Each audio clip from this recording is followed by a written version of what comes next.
Nga adlaw mga bossing is na si sir magbayad na siya sa ako ang motor nga MIUI 125 2022 model. So human lag check ang motor, wala lang ko nag-video kanina mga boss. Kaya akong gi-upload gina nga video is lahi pod to katong pagtrapo-trapo sa ato ang motor. So sa karon mga bossing is bayaran na. Kay nauyunan man lang ni sir. Ila ni ang motor. Human na check ang papers, human na check ang makina, human na test drive, goods man, all goods man ang motor. So, mo ni siya sakto nga bayar mga bossing, mutan-aw gyud ang unit ay haang yun. Pero dagkas idabot nami sa presyo ani mga boss. So, mao na gid to amo ang presyo, fix na gid siya. Yan siya diri, so meaning kuon gid niya ang motor.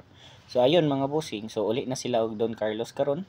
Uban niya iyang papa kay kanida nga motor di ay gikuha niya para ni sa iyang papa daw para na service iyang papa dito sa ilaha sa Don Carlos. So mo niyang payment nga gihatag ni sir sa ako So looking na po kog motor karon mga boss. Kung namoy motor diha nga rush lang, PM ko ninyo kay basig mauyunan ako ang bayaran dito. Basta mauyunan lang.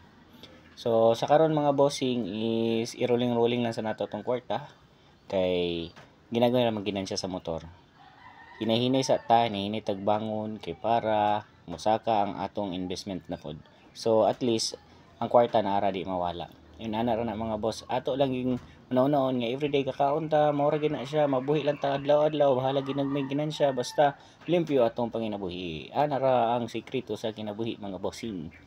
So ayun, mulakaw na sila ni sir. So goodbye motor, amping mo sa biyahe sir sa inyong pagbiyahe karon padulong sa Don Carlos. All right.